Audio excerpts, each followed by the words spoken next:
Hello students, I am Sandeep Kumar Gupta, working as assistant professor in mechanical department in engineering college Bikaner Rajasthan.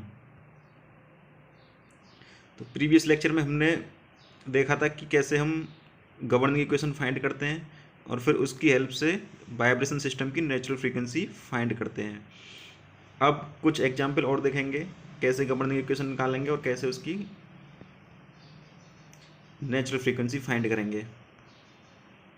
तो यहाँ एक example लेते हैं simple pendulum का, जो कि आपने देखा होगा मोस्टली फिजिक्स की लैब में भी देखा था 11th-12th में। और अब यहाँ तो इसमें एक सिंपल पेंडुलम है जो कि एक स्ट्रिंग है एल लेंथ की, और ये एक पॉइंट मास एम लटका हुआ है इससे। तो अगर अब इसको हम ऑस्किलेट कराएंगे तो ये कितनी नेचुरल फ्रीक्वेंसी से वाइब्रेट करेगा वो निकालना है। तो डी लम्बर्ट प्रिंसिपल से सॉल्व करते हैं इसको। तो ये अगर हम इसको राइट साइड में थोड़ा सा ऑस्किलेशन देंगे स्मॉल एंगल थीटा, तो ये क्या करेगा, फिर ऑस्किलेट करने लग जाएगा। तो अब देखते हैं इस पर। तो जो अगर हम इसको राइट साइड में ऑस्किलेशन देंगे तो ये सपोज करो थीटा एंगल पे ये यहाँ होगा, तो ये इस पर क्या होगा, एम जी मास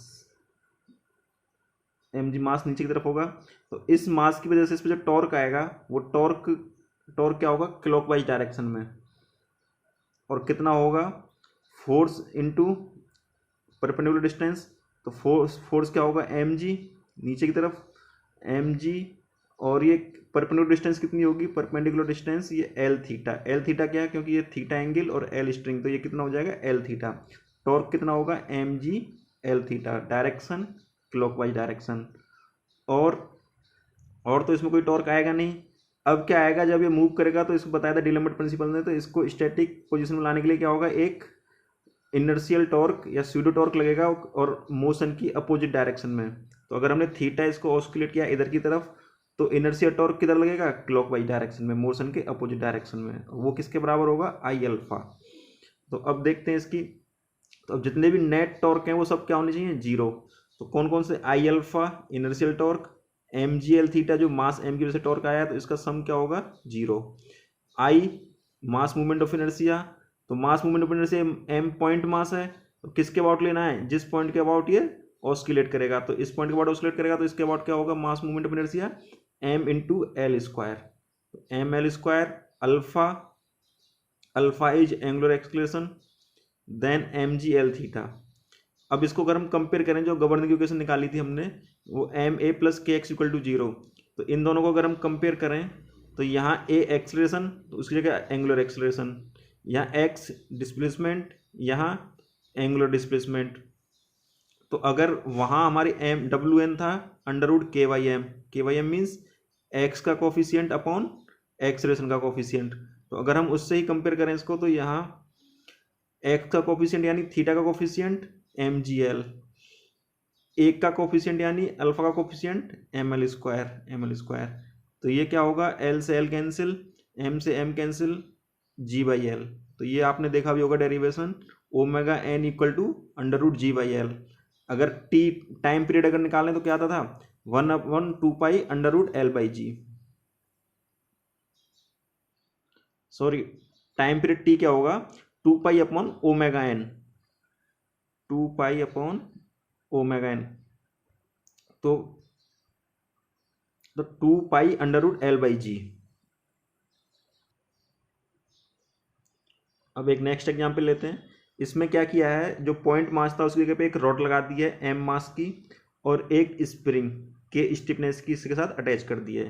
तो अब इसकी नेचुरल फ्रीक्वेंसी फाइंड करते हैं वही सेम डी लम्बर्ट प्रिंसिपल से। तो अब इसमें क्या होगा, एक तो जो रॉड मास होगा एम, उसकी वजह से टॉर्क आएगा इस पर। तो मास जो होगा वो कहाँ पे एक्ट होगा, सेंटर पे। तो एम जी फोर्स, और इसका जो टॉर्क आएगा, सबसे पहले तो इसको हम ऑस्किलेट करेंगे थीटा राइट साइड डायरेक्शन में, या हम बोले एंटी क्लॉकवाइज डायरेक्शन में। तो जब हम एंटी क्लॉकवाइज डायरेक्शन में इसको रोटेट कराएंगे, ऑस्किलेट कराएंगे, तो जो इनर्शियल टॉर्क होगा वो कहाँ होगा, लेफ्ट साइड में या क्लॉकवाइज डायरेक्शन में, आई अल्फा। अब इसके अलावा देखते हैं कौन कौन से टॉर्क आएंगे। इसके मास की वजह से torque M G into L by two theta, M G into L by two theta. Spring की वजह से, तो स्प्रिंग में फोर्स क्या आएगा, फोर्स आएगा K L theta, force will be के इंटू डिस्प्लेसमेंट, तो के एल थीटा। अब उस फोर्स की वजह से जो टॉर्क आएगा वो आएगा K L theta into L, क्योंकि परपेंडिकुलर डिस्टेंस कितनी होगी फोर्स की, एल। तो क्या होगा, K L theta into L. अब नेट टॉर्क का सम क्या होगा, जीरो देखते हैं। I alpha inertial torque, mass का M G L by theta, K L square theta spring का टॉर्क। आई कितना होगा इसका, आई हमें लेना है मास मोमेंट ऑफ इनर्शिया इस पॉइंट के अबाउट जहाँ से ऑस्कुलेट हो रहा है, तो वो होगा M L square by three alpha. बाकी ये M G L by two theta, K L square, sorry ये थीटा यहाँ नहीं आएगा, थीटा कॉमन ले लिया, तो क्या M G L by two theta. अब तो ओमेगा एन क्या होगा, थीटा का कोफिशियंट अपॉन अल्फा का कोफिशियंट, तो थीटा का coefficient M G L by two plus K L square by two upon M L square by three. अब ये डाउट होगा कि ये आई रॉड का जो M L square by three है वो कैसे आया, तो ये देखो रॉड का mass movement of inertia centre के अबाउट होता है, वो होता है एम एल स्क्वायर बाई 12। अब अगर इसके अबाउट निकालेंगे तो हमें लगानी पड़ेगी पैरेलल एक्सिस थ्योरम। तो पैरेलल एक्सिस थ्योरम क्या होती है, अगर सपोज करो ए पॉइंट के अबाउट निकालना है तो I A equal to I O plus mass और जित सेंटर से जिस पॉइंट पे निकालना है उस पॉइंट के डिस्टेंस का स्क्वायर। तो सेंटर पे क्या होगा mass movement of inertia M L square by 12 और ए ओ यानी एल बाई टू, तो एल बाई टू का square L square by four, इसको सम करेंगे तो क्या आएगा M L square by three. तो अगर सेंटर के अबाउट होगा तो एम एल स्क्वायर बाई 12 और अगर इस पॉइंट के अबाउट होगा तो क्या होगा M L square by three. तो हमें तो जिस पॉइंट के अबाउट ऑस्कुलेट कर रहा है उस पॉइंट के अबाउट लेना है, तो वो क्या होगा M L square by three. तो जो इसका नेचुरल फ्रीक्वेंसी होगी वो ये होगी। अब नेक्स्ट एग्जाम्पल देखते हैं कि अगर ये रॉड सपोज करो ये वर्टिकल ना होके हॉरिजॉन्टल होती है, वो सेम सिस्टम है लेकिन यहाँ रॉड की क्या है ओरिएंटेशन चेंज हो गई है, वर्टिकल की जगह हॉरिजॉन्टल कर दी है, तो सेम स्प्रिंग लगी हुई है मास एम। अब यहाँ पे एक चीज आएगी कि अगर ये हॉरिजॉन्टल होगी तो जैसे पहले भी हमने एक एग्जाम्पल किए थे स्प्रिंग के केस में कि अगर स्प्रिंग क्या है हॉरिजॉन्टल है सॉरी वर्टिकल है, तो उसमें क्या होगा स्टैटिक डिफ्लेक्शन को जो मास होगा एम जी वो क्या करेगा कैंसिल आउट कर देगा। तो यहाँ पे भी ऐसे ही क्या होगा, अगर मान लो ये रॉड का मास एम है तो इसमें क्या है एम जी मास की वजह से ही इसमें कुछ ना कुछ डिफ्लेक्शन अपने आप आ जाएगा ऑटोमेटिक एम जी डिफ्लेक्शन। तो वो क्या होगा, वो उस डिफ्लेक्शन को जो टॉर्क होगा वो ये एम जी टॉर्क क्या कर देगा कैंसिल आउट, क्योंकि एम जी टॉर्क लगेगा नीचे की तरफ और जो स्प्रिंग की वजह से जो टॉर्क आएगा वो आएगा ऊपर की तरफ, तो दोनों क्या हो जाएंगे कैंसिल आउट। इसलिए क्या होगा here mg torque is cancelled by kxi torque, therefore mg torque will not be consider। तो यहाँ जो mg का टॉर्क होगा वो कंसीडर नहीं करेंगे। और ये kxi कौन सा होगा, जो इस मास की वजह से जो डिफ्लेक्शन होगा, xi initial deflection due to mass. अब क्या करेंगे, इसका नेचुरल फ्रीक्वेंसी फाइंड करने के लिए इस रॉड को थोड़ा सा नीचे की तरफ ऑस्कुलेट कराएंगे स्मॉल एंगल थीटा पे। तो अब सिर्फ और सिर्फ किसकी वजह से आएगा टॉर्क, इस स्प्रिंग के फोर्स की वजह से, और वो स्प्रिंग का फोर्स क्या होगा K L theta into L, के एल थीटा इंटू एल।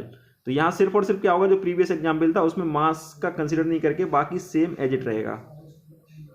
तो अगर यहाँ मास वाला हम ना लें तो क्या बचेगा K L square by M L square by three, तो same K L square M L square by three, तो कुछ ये कैंसिल आउट हो जाएंगे तो बचेगा 3k बाई एम। तो यहाँ ध्यान रखना है अगर स्प्रिंग वर्टिकल होगी तो मास का भी लेना है, रॉड अगर वर्टिकल होगी तो मास का भी लेना है, रॉड अगर हॉरिजॉन्टल होगी तो मास का कैंसिल आउट हो जाएगा, सिर्फ और ये बचेगा।